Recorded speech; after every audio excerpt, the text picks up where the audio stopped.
So one of the things that is adaptability, right? Because you have to say, how does one adapt to the current climate?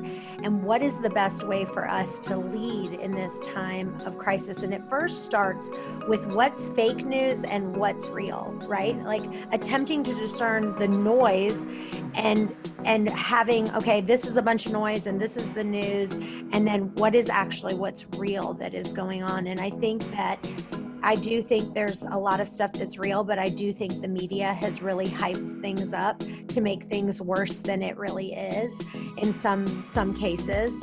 And so I just am constantly filling my mind right now.